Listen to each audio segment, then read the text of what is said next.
Bom dia, igreja, bom dia, irmãos. Que a graça e a paz de Jesus estejam abençoando ricamente as nossas vidas nessa manhã. Amém? Amém. Nós estamos felizes e alegres por podermos meditar na palavra do Senhor, adorar o nome dEle, todo o nosso louvor, nosso fôlego. E é muito bom estar com os irmãos aqui nessa manhã. Nós iniciamos no domingo passado uma série de mensagens falando com a seguinte temática: igreja, propósito, identidade e missão. Esse é o título da série de mensagens que nós vamos expor e tratar nesse mês de julho e de agosto, falando dessa temática: igreja, propósito, identidade e missão. E o tema que nós vamos meditar nessa manhã, durante alguns minutos, se chama a natureza da Igreja de Cristo. A natureza da Igreja de Cristo. E na imagem que está ali atrás, vocês estão observando, tem uma cruz em formato de pessoas, né? E isso é a igreja. A igreja não é o prédio, não são os tijolos, mas somos nós que fomos resgatados, redimidos pelo sangue do Cordeiro. Amém? E o texto que a gente vai ler nessa manhã se encontra lá em 1 Pedro, capítulo 2, verso 9. 1 Pedro, capítulo 2, verso 9. Todo mundo com a sua Bíblia aberta. A gente vai ler algumas passagens bíblicas. Esse é o texto que vai nortear nossa reflexão nessa manhã. Carta do apóstolo Pedro, a primeira carta, no capítulo 2, verso 9.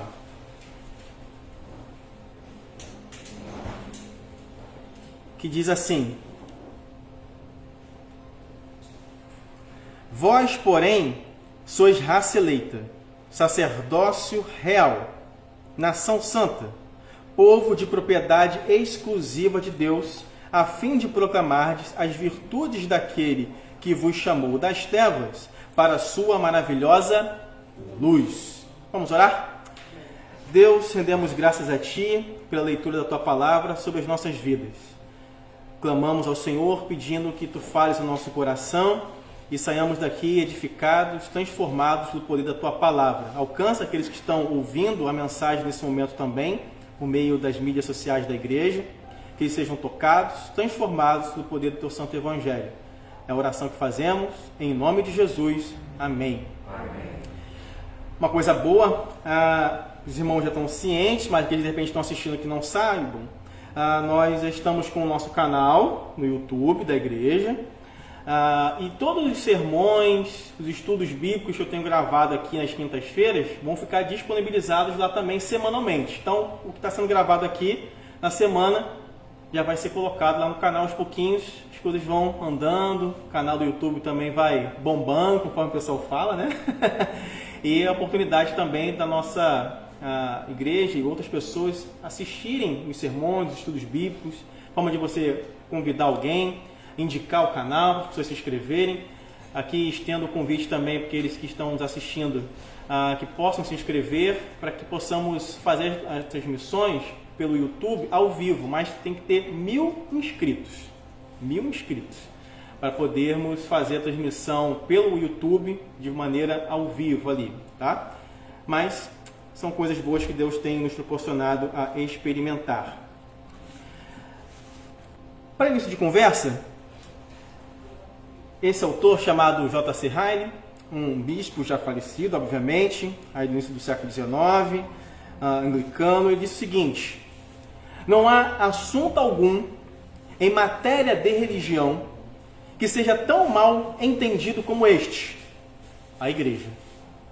Provavelmente, nada há que tenha feito tanto mal aos cristãos professos, aqueles que creem, como o mal entendido a respeito desse ponto. E ele escreveu isso lá nos meados do século XIX.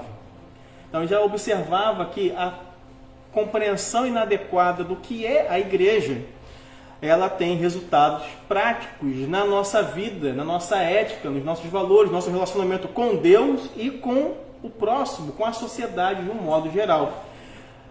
Não pensem que há uma compreensão inadequada errada a respeito do que é a natureza da igreja do Senhor, que ela não terá implicações práticas do nosso cotidiano. As nossas orações, a nossa leitura bíblica, tudo vai ser afetado também se a nossa visão a respeito do que é a igreja estiver equivocada. Eu quero começar aqui dizendo primeiro o que não é, o que nós não somos como igreja. O que nós não somos. Nós não somos um prédio. Tem a imagem aqui de um prédio, né, de uma igreja, que pode ser qualquer uma, poder colocar várias ali. Nós não somos um prédio. Isso é importante afirmarmos. A igreja, ela não são os tijolos, não são as construções. Ela tem o seu lugar, tem o seu valor, mas quando pensamos à luz do Novo Testamento, e esse texto que nós acabamos de ler, tem alguma orientação, alguma indicação de que o texto que nós acabamos de ler em 1 Pedro esteja falando de prédio?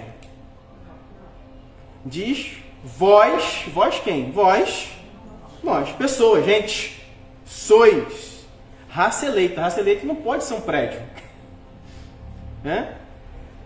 Ele continua, sacerdócio real, nação santa. E essa palavra aqui, povo de propriedade exclusiva de Deus. Interessante essa definição, entre tantas, quando vai retratar sobre a igreja. Então, nós não somos um prédio. Nós também não somos um lugar. Importante. Quando a gente olha para o Antigo Testamento e para o Novo, a igreja está sempre o quê? Em movimento. A igreja no Novo Testamento tem seu início em Jerusalém, ela vai se expandindo, Judéia, Samaria, dinâmica do livro de Atos, e chega até os confins da terra. A igreja não é um lugar. Isso é importante também para a gente pensar naquilo que nós não somos, para definirmos com maior clareza aquilo que a Bíblia diz, o que significa a igreja. Então, a gente precisa desconstruir às vezes algumas ideias que podem de repente pairar as nossas mentes nesse momento, que são equivocadas quando pensamos no que significa a igreja. E continua aqui, essencialmente, também não somos uma instituição. Pertencemos a uma instituição, a igreja se tornou posteriormente uma instituição, ela tem o seu espaço, a estrutura da igreja é importante, a gente vai meditar mais para frente sobre isso, tá? Em outras mensagens, mostrando o equilíbrio que precisamos ter da estrutura e ao mesmo tempo das pessoas. A estrutura tem o seu lugar, tem o seu espaço, mas não podemos sobrepor as estruturas, a instituição acima do que é a igreja comprada pelo sangue do Cordeiro. Ok? A igreja em nossos dias. Uma pequena observação. Ela se tornou midiática. As pessoas às vezes têm a ideia de que a igreja é aquilo que está na televisão. São os canais que aparecem, né, muitos programas de televisão, e as pessoas pensam que igreja é aquilo que passa na televisão. Cadê a igreja? Não necessariamente. No nosso tempo, a igreja tornou-se midiática por vários motivos que poderiam ser tratados aqui, vou pontuar alguns. Tem pessoas que usam muito bem o espaço que eles têm. E isso é bênção de Deus. Precisamos utilizar o espaço da mídia, das redes sociais, para a proclamação da mensagem do Evangelho, como nós estamos fazendo aqui. Estamos usando o canal, estamos usando as redes sociais para a proclamação da mensagem do Evangelho. Mas não podemos ser ingênuos de pensar que todos que utilizam dessa ferramenta a utilizam para glorificar ao nosso Deus e com bom juízo, infelizmente. E quando eu falo questão midiática, é que muitos pensam que, nesse contexto de ter se tornado midiática, a ênfase recai sobre o indivíduo. E temos cada vez mais perdido o âmbito da coletividade, do que é ser igreja. Igreja não sou eu sozinho, são as pessoas. Onde estiverem 2 ou 3, ali estarei. Então pensa o seguinte, em um momento a gente observa no Novo Testamento e também no Antigo, a gente vai ver já, essa compreensão quando vai se pensar sobre a natureza da igreja como uma única pessoa. Mas tem um aspecto coletivo. A igreja só faz sentido quando há coletividade. E a igreja nos nossos dias, em muitos aspectos, ela se tornou individualista, voltada para si mesma, voltada para os seus próprios problemas, olhando para o seu próprio umbigo. E o que tem acontecido? Temos perdido a dimensão da coletividade, do que é ser igreja, e perdemos a rica oportunidade que o Senhor nos deu como igreja de alcançar as pessoas. Ok? A verdade clássica do cristianismo, por exemplo, que Cristo é o Senhor e ter o reino de Deus como foco, tem ocupado um lugar, às vezes, secundário. Isso quando é dito, muitas vezes, nesse cenário que a gente vive em muitos contextos de igrejas. Essas ênfases de apresentar Cristo como o Senhor, o soberano, o Rei dos Reis, a ênfase do reino de Deus e a sua justiça, tem deixado, às vezes, de lado. E pensamos na igreja de uma forma midiática, porque tem pessoas que pensam a igreja uma figura, entre tantas, do nosso tempo, como um supermercado, onde você vai e tem várias prateleiras, com vários produtos, e você escolhe aquilo que você gosta, e aquilo que você não gosta você deixa para lá, e você só vai pegando aquilo que é bom. Tem pessoas que pensam a igreja como um supermercado, onde você vai, escolhe as coisas que mais lhe atrai e deixa outras de lado. Mas isso é uma visão equivocada de igreja. Tem pessoas que pensam na igreja como um grande fast food, as grandes marcas que tem no mercado. Há muitas cores, coisas rápidas, que não alimentam bem, né? Às vezes fazem muito mais mal do que bem, mas as pessoas pensam em igreja assim, uma coisa rápida, não precisa muita profundidade, precisa muita reflexão, um negócio mais pragmático, pragmático que eu chamo de coisas que funcionam, sem fazer reflexão se aquilo que está funcionando é certo. O pragmatismo trabalha com a ideia do seguinte, a grosso modo aqui, sucinto, se está dando certo, é certo. Mas a gente sabe que na prática nem sempre é assim. Nem sempre aquilo que está dando certo é certo. Então, essa visão mais pragmática, funcional da igreja pode nos fazer confundir do que é a igreja de Cristo e a sua real natureza. Porém, temos coisas boas acontecendo também nesse cenário. Amém, irmãos? Amém. E isso é bom. E por que acontecem coisas boas? Porque a igreja tem um dono, que é Jesus, irmãos. Amém. Por isso que mesmo num cenário desse, às vezes difícil, que a gente vê, que nos entristece, tem coisas boas acontecendo. Como o quê? Há uma ação do Espírito Santo de Deus, conscientizando as pessoas, conscientizando o seu povo, o povo de Deus espalhado na face da terra, seus eleitos, seus escolhidos, com a necessidade de se redescobrir o sentido do Evangelho e do que é a igreja. Vários lugares o Espírito Santo tem atuado na vida das pessoas, fazendo com que seus olhos sejam abertos para a realidade da cruz de Cristo, para focarem naquilo que é o Evangelho, do que é a igreja do Senhor. Pessoas estão cansadas de oba-oba de igreja, cansadas desses modelos, midiáticos, que às vezes nos cansam, que faltam profundidade, faltam palavra, falta algo mais consistente, mais sólido, que alimente de fato a alma pela palavra. Tem pessoas que estão cansadas disso e estão buscando igrejas sérias, igrejas responsáveis, igrejas que amam o Senhor, que querem viver o Evangelho de Cristo, que amam a palavra dele e querem pregar a palavra, que querem fazer missões, querem glorificar a Deus por meio de suas vidas. E tem várias igrejas assim espalhadas no Brasil e no mundo. E pessoas estão sedentas, irmãos, buscando igrejas assim. Sedentas. Existem também coisas boas, como lideranças bem intencionadas. Existem maus líderes, maus pastores? Sim.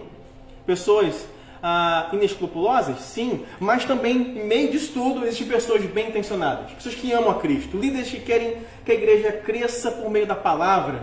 Que querem edificar a igreja por meio da palavra. E Deus tem levantado homens e mulheres assim. Amém. Espalhados no Brasil e no mundo. Coisas boas têm acontecendo. Pessoas têm buscado uma teologia bíblica consistente, relevante, que faça sentido para nós, trazendo verdade do Senhor para nós, sobre as inquietações, as dúvidas, os problemas do nosso tempo, e que não negociam as verdades centrais do Evangelho do Senhor. De igrejas assim. E que bom, coisas boas têm acontecido nesse tempo. Dito isso, o que é a igreja então, pastor? À luz do Novo Testamento, mediante esse texto e outros que nós vamos ler, ela é uma realidade mística e espiritual, à luz do Novo Testamento. É o corpo de Cristo que é invisível aos olhos humanos. São os crentes genuínos do passado, do presente e do futuro, que pertencem a Cristo e que foram comprados pelo sangue do Cordeiro onde eles estiverem. Amém, gente? Amém. Essa é a igreja. A imagem mais comum para ilustrar, para mostrar para a gente a igreja é a do corpo.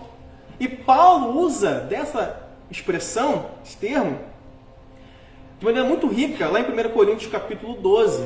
Depois você lê do verso 12 ao 31. O qual possui muitos membros, o corpo, embora diferentes, que servem juntos e contribuem para o crescimento desse mesmo corpo. Essa ilustração da igreja, dessa imagem, é linda, irmãos. Utilizada no Novo Testamento, uma delas, para retratar o que é a igreja, como um corpo. Somos muitos membros, diversos, diferentes, mas cada membro tem a sua função, tem o seu papel no corpo. Em Efésios, capítulo 3, verso 10, diz o seguinte, eu vou ler, vocês podem acompanhar também. Efésios 3, verso 10 diz, falando sobre o que é a igreja. Para que, pela igreja, a multiforme sabedoria de Deus se torne conhecida agora dos principados e potestades nos lugares celestiais. Sabedoria de Deus, multiforme sabedoria de Deus. A Escritura aqui afirma que a igreja é o quê? É a multiforme sabedoria de Deus na terra, irmãos. Na terra.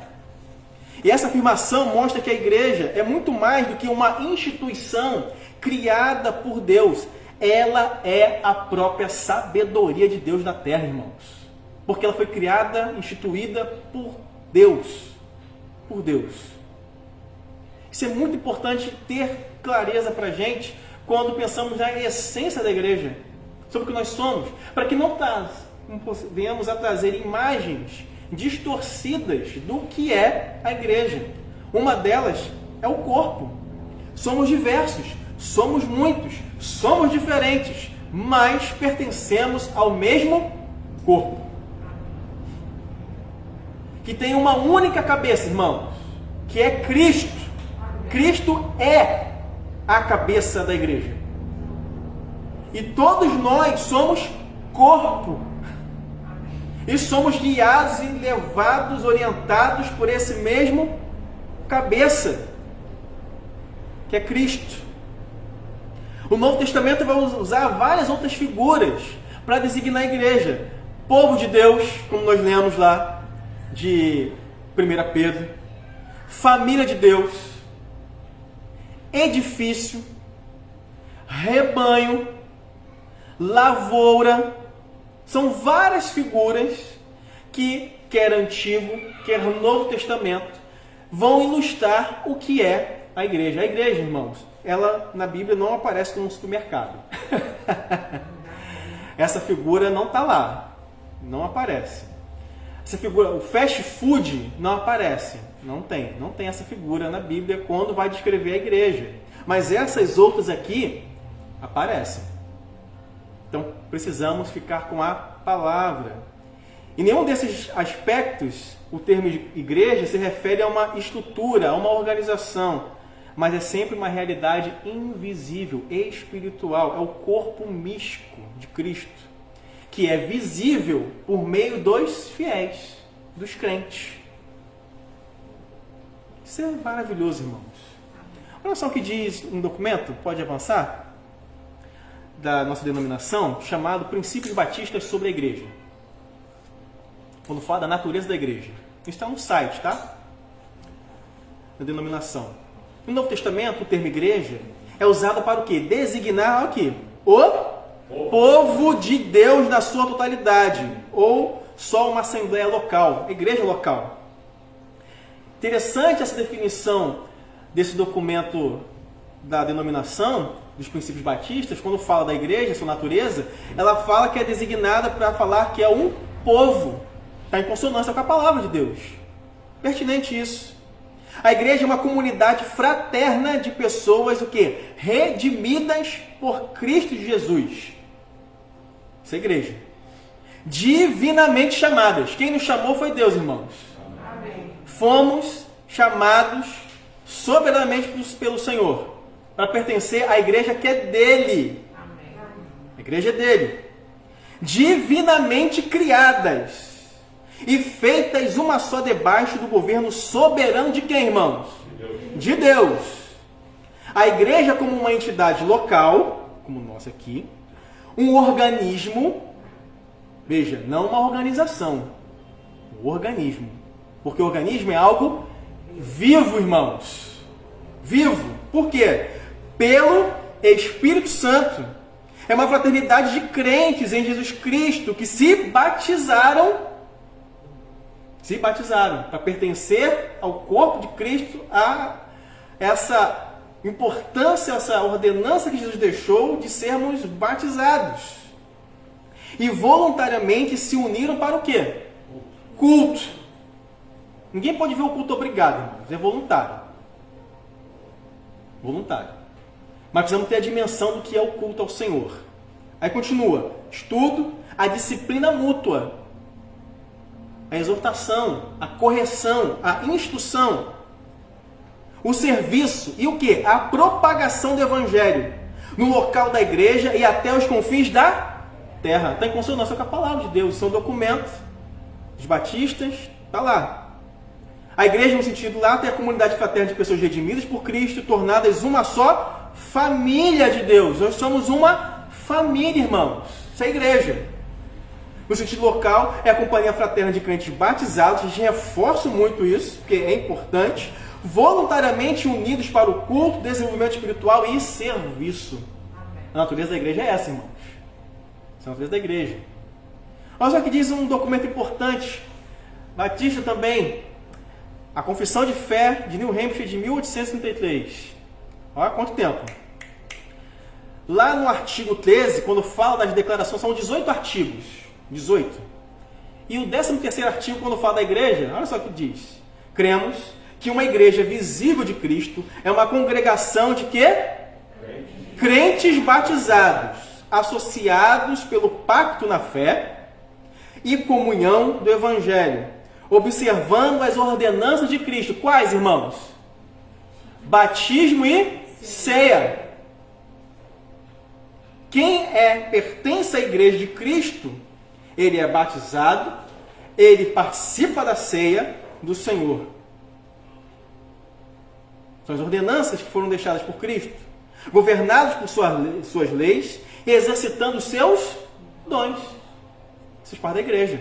Deus deu dons espirituais para cada um de nós, irmãos. Para o quê? Para a edificação do corpo, da igreja. Isso é a igreja. Direitos e privilégios investidos neles pela sua palavra. Para a gente então entender, irmãos, a riqueza da verdade das Escrituras sobre a igreja, a gente precisa olhar para o Antigo e Novo Testamento. A forma da igreja vista possui uma continuidade com o povo de Deus do Antigo Testamento, povo de Israel, com o Novo, com a igreja, que agora alcança não apenas os israelitas, os judeus, mas também os gentios. Somos nós, que fomos enxertados na videira, irmãos. Amém. Fomos enxertados na videira. Olha só o que diz Mark Dever, próximo slide. Pastor batista americano, tem um livro muito interessante, ele fala o seguinte: o plano eterno de Deus sempre foi a revelação de sua glória. Amém, irmãos? Amém. Não somente por meio de um indivíduo. Olha só que riqueza isso aqui na Bíblia, irmãos, quando fala da igreja. Mas também por um corpo coletivo. Na criação, quando Deus criou tudo, Deus não fez apenas uma pessoa, mas fez quantas? Duas. com capacidade de se reproduzir, de se multiplicar. No dilúvio, Deus salvou uma pessoa só? Não. Salvou as famílias, não é? As suas famílias estavam presentes ali. 7 pessoas. Em Êxodo, Deus lidou somente com Moisés? Não. Mas com a nação de Israel, representada por meio das 12 tribos de Israel. Tinham várias pessoas dentro de cada tribo. Então Deus sempre lidou, quer Antigo e no Novo Testamento, de maneira coletiva, quando pensa a respeito da igreja, da sua essência. Nunca é um indivíduo, mas sempre há a coletividade, irmãos, da igreja. É um povo. Ele deu leis, sua palavra, cerimônias, que deveriam ser realizadas não só pelos indivíduos, mas igualmente por todo o povo. Quando a gente pensa no Novo Testamento, a ceia é a mensagem do Evangelho visível quando nós participamos. Era para uma pessoa só? Não. É para a igreja. É para o corpo, irmãos. É para o corpo. Para todos os crentes espalhados na face da terra, irmãos. Amém. Essa é a beleza, essa é a essência da igreja de Cristo. Algumas verdades e aplicações para nós caminhando para o final sobre a natureza da igreja de Cristo. Primeira, ele é um organismo vivo, irmãos. É um organismo vivo, responsável e habilitado para preservar a verdade. Isso significa que a verdade do Evangelho deve ser encontrada onde? Na igreja. Não espere encontrar a verdade do Evangelho fora. Porque a verdade do Evangelho foi, esse tesouro chamado Evangelho, foi entregue à igreja, aos seus filhos e filhas, para proclamarem essa verdade ao mundo. Olha só o que diz o apóstolo Paulo a Timóteo. E ela precisa ser preservada, essa verdade. Escrevo-te estas coisas, esperando e ver-te em breve. Paulo está se despedindo. Para que, se eu tardar, fique ciente de como se deve proceder na casa de Deus, que é a igreja do Deus vivo, coluna e baluarte da verdade, irmãos. A igreja recebeu o tesouro que é o Evangelho, que é a verdade do Cristo revelado na sua palavra, para proclamação. E devemos guardar essa verdade, preservar essa verdade, não podemos adulterar essa verdade. Devemos proclamar essa verdade, essa é a natureza da igreja. Recebemos o Evangelho e agora devemos proclamá-lo.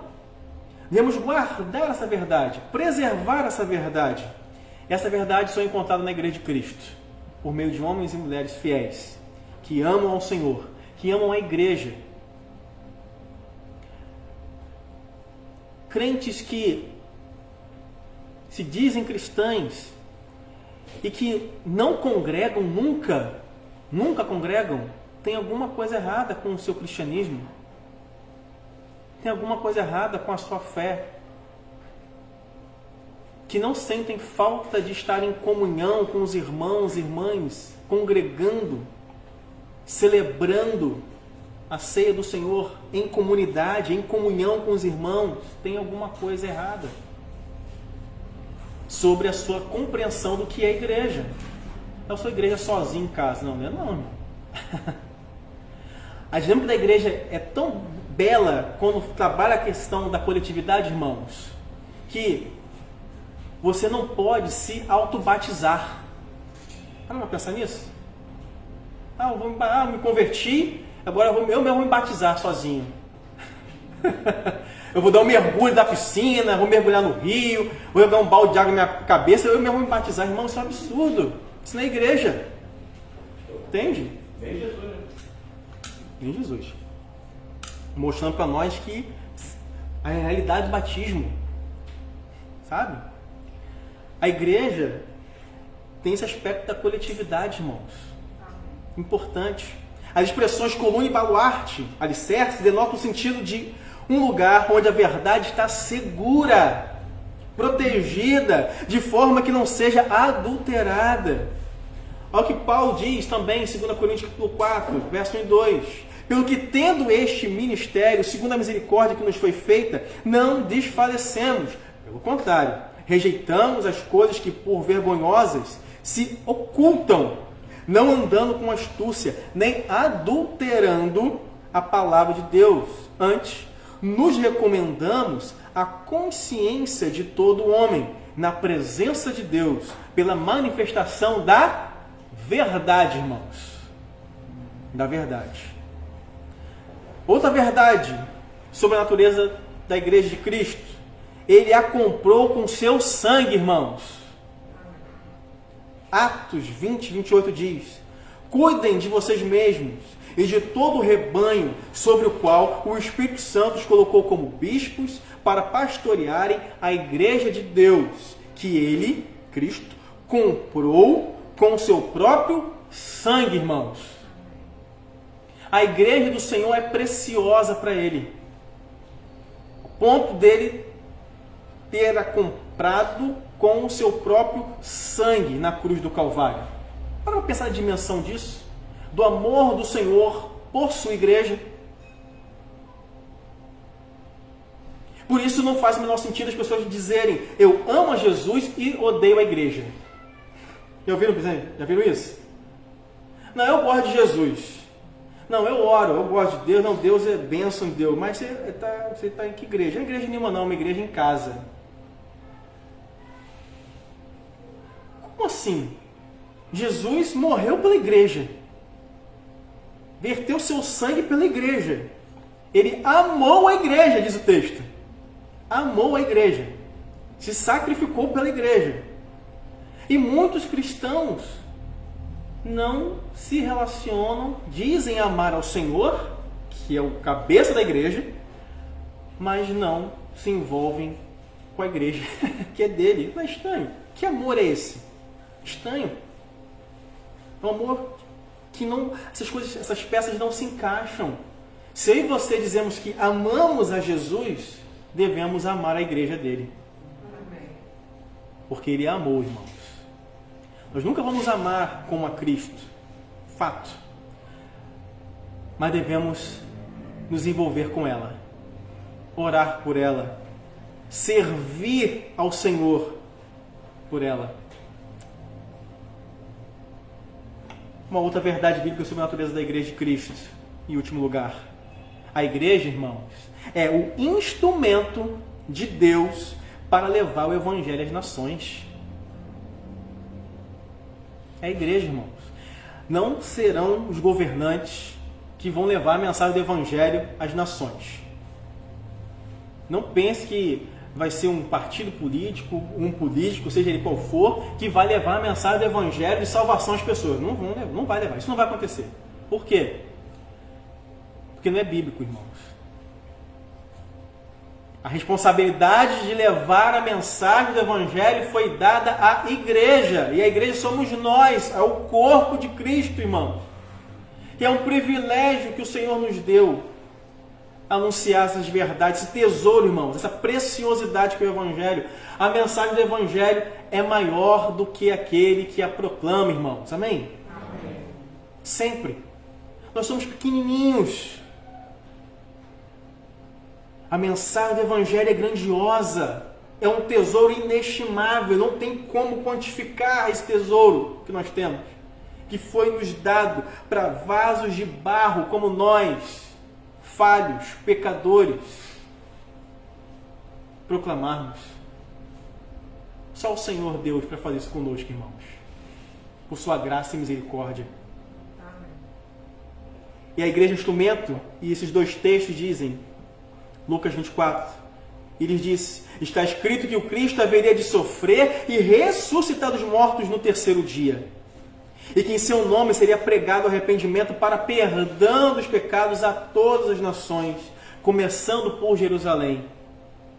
Vocês são testemunhas destas coisas. Os discípulos foram testemunhas disso e nós somos também, irmãos.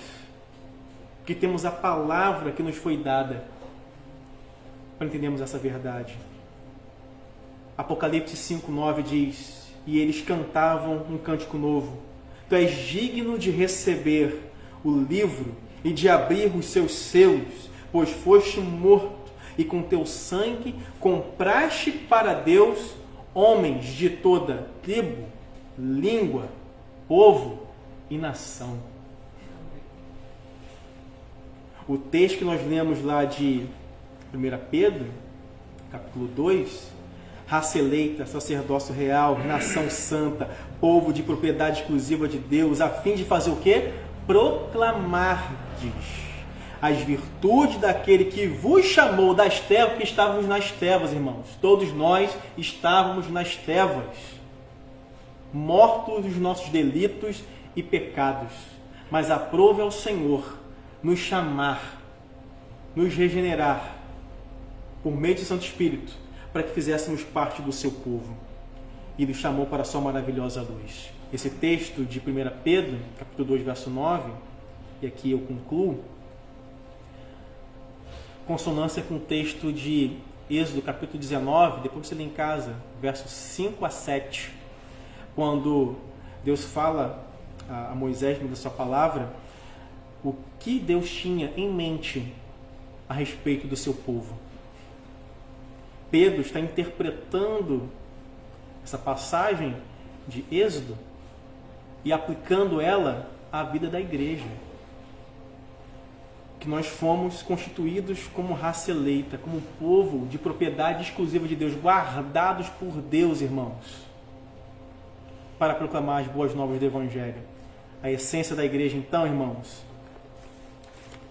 ela não é um prédio, ela não é um lugar, nós somos um povo chamado por Deus para anunciar as boas novas. E Deus nos deu esse privilégio de proclamarmos a mensagem gloriosa do Evangelho.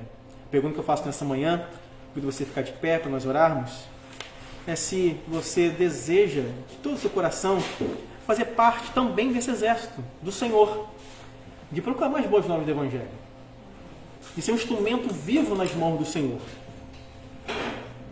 para anunciar a palavra de Cristo, como igreja, como corpo. Deus quer usar a sua vida mais do que Ele tem utilizado, irmãos, para a glória dEle. Amém? Deus, rendemos graças a Ti, porque a essência da igreja não é um prédio, não são os tijolos, não são as estruturas, mas são as pessoas que foram resgatadas, lavadas pelo sangue do Cordeiro, Deus. Essa é a igreja, é o povo de Deus, espalhado na face da terra, e aqui representada uma parte desse povo pela comunidade Batista Redenção aqui em Campo Grande. Um povo que ama o Senhor, que ama a Tua Palavra e quer continuar Te servindo, ó Deus. Usa-nos para o louvor da Tua glória. Capacita-nos, ó Deus, para proclamarmos as verdades do Evangelho. O Senhor nos chamou das trevas para a Sua maravilhosa luz. A igreja, a luz da Tua Palavra, é a sabedoria do Senhor. Tudo pertence a Ti. Nós somos corpo e seguimos a cabeça que é Cristo. E queremos ser obedientes a Ti, Deus. Ah, Deus, quebranta-nos nessa manhã para que não sejamos individualistas, que pensemos apenas em nós, mas que passemos a olhar, ó Deus, de forma mais ampla, mais coletiva, exaltando o Teu nome, nos preocupando uns com os outros, vivendo em comunhão, sendo edificados pela Tua Palavra e transformados pela Tua Palavra dia após dia. Abençoa, Deus, cada família aqui representada e aqueles e aquelas que estão ouvindo a Palavra do Senhor nesse momento até agora. Atrai o Teu povo, Deus, para este lugar, para que possamos, ó Deus, darmos continuidade ao ID de Cristo, de pregar às nações, de discipular, de ensinar a guardar, de batizar pessoas para a glória do teu santo nome. Esse é o desejo do nosso coração. E assim nós oramos, em nome santo e bendito de Jesus Cristo. E agora, que a graça do Senhor Deus, o amor de Deus e o nosso Pai, e as ricas consolações do Santo Espírito de Deus sejam derramados sobre a comunidade Batista Redenção e sobre todos os cristãos espalhados na face da terra, hoje e sempre. Amém e amém. Às 19 horas, nosso culto presencial. Estejam aqui. Vamos começar a nossa série de mensagens no livro de Provérbios. Vamos fazer uma série de exposições nesse livro para a edificação da vida cristã. Estejam conosco. Deus abençoe a todos. Fiquem com Deus.